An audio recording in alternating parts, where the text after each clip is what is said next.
Le loup qui voulait être un super-héros. Un matin, en se regardant dans son miroir, Loup eut une idée. Et s'il devenait un super-héros? Ce serait fantastique, s'écria Loup.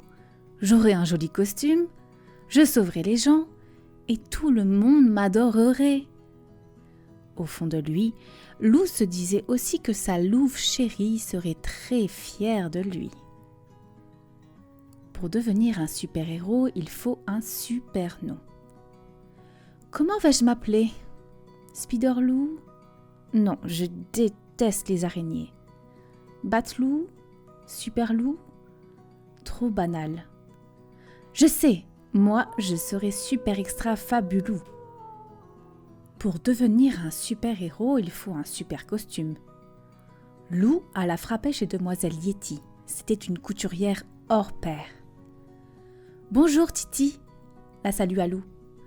Peux-tu me fabriquer un costume de super-héros, s'il te plaît? Toi? Un super-héros? Le taquina Demoiselle Yeti. Et quels sont tes super-pouvoirs?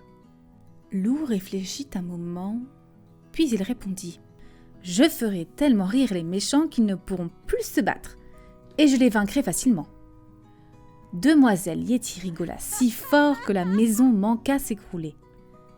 Un peu inquiet, Loup se dit qu'il devait apprendre à contrôler son super-pouvoir pour ne mettre personne en danger.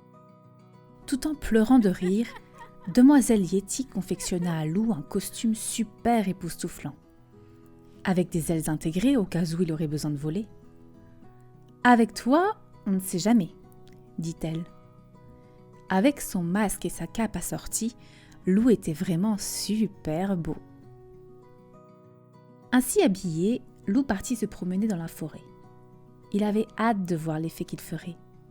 Passé le premier virage, il se trouva nez à nez avec Gros Louis. « Salut Loup !» fit son ami. « C'est carnaval aujourd'hui ?»« Vous faites erreur, monsieur, » répondit Loup d'une voix grave. « Je m'appelle Super Extra Fabulou et je suis un super-héros. »« Oh, pardonnez-moi !» s'exclama Gros Louis. « Mais alors, si vous êtes un super-héros, vous devez être super fort. »« En effet, » répondit Loup en bombant le torse. « Dans ce cas, pourriez-vous m'aider à ranger ce tas de bois? Je suis un peu faible, vous savez. » Loup trouva que Gros Louis exagérait, mais il accomplit cette première mission avec succès. Pour être un super-héros, il faut quelqu'un à sauver. Sur son chemin, Loup aida 2 escargots à traverser et il rendit à ses parents un oisillon tombé du nid.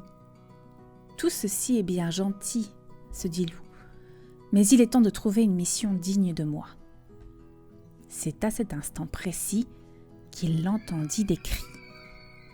Sans perdre un instant, Loup fonça entre les arbres et déboucha près de la rivière. Louve et ses amis jouaient à la balle dans l'eau. « À moi !» criait Louve. Ni une ni deux, Loup plongea et traîna sa louve chérie jusqu'au rivage. « Qu'est-ce qui te prend, Loup ?» hurla-t-elle en recrachant de l'eau. « On s'amusait, c'est tout ?»« Désolé, fit Loup. Je pensais que tu te noyais. » Mortifié, Loup s'éclipsa rapidement. Ce n'était pas comme cela que Louve allait être épaté. Il devait se rattraper et faire un coup d'éclat. « Oui, mais quoi ?» Levant les yeux vers le ciel, Loup aperçut alors Joshua. Le pauvre, il était coincé tout en haut d'un arbre.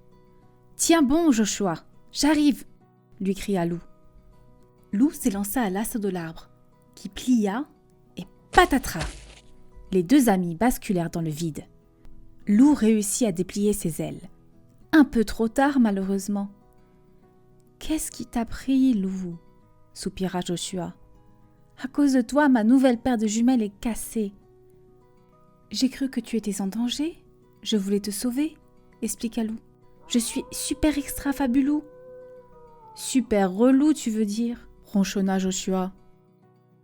Museau bas, Loup se traîna jusqu'à la rivière. Il en avait assez de jouer les super-héros. C'était un vrai fiasco. Près de l'eau, la barque de Gros Louis se balançait doucement. Loup se glissa à l'intérieur et il s'endormit aussitôt. Bien mal lui en prit. Pendant qu'il dormait, le vent se leva et entraîna le petit bateau mal attaché dans le courant. Loup fut réveillé en sursaut. Prise de folie, la barque tournoyait dans tous les sens. Oula, il était dans un sacré pétrin cette fois. Sur la rive, ses amis paniqués l'appelaient. Misère, il n'a pas de rame, se désola Louve. Et il y a une chute d'eau juste après ce bouquet d'arbres, il va se noyer. Il faut l'aider. Comment ? Fit Valentin. Il est bien trop loin. Mais déjà Louve s'était élancé. Rapide comme l'éclair, Louve fila le long de la rive. Avec agilité, elle escalada un arbre et attendit que l'embarcation passe au-dessous. Elle se laissa tomber et atterrit sur Loup. « Mais que fais-tu ici » cria Loup, ébahi. « Je viens te sauver, voyons » hurla Louve. « Allez, ramons chacun d'un côté. » De toute la force de leurs pattes, les deux loups se mirent à ramer et peu à peu, la barque se rapprocha de la rive. Quand ils furent assez près, Valentin se précipita pour les aider à accoster. Ouf ! Ils étaient sains et saufs. Tout penaud, Loup prit la patte de Louve. « Merci Louve, tu m'as sauvé, » murmura-t-il. « Moi qui voulais être ton super-héros, c'est raté. »« Tu es mon héros à moi. C'est déjà bien assez, » répondit Louve. « Et je t'aime comme tu es, avec tes défauts et toutes tes qualités. »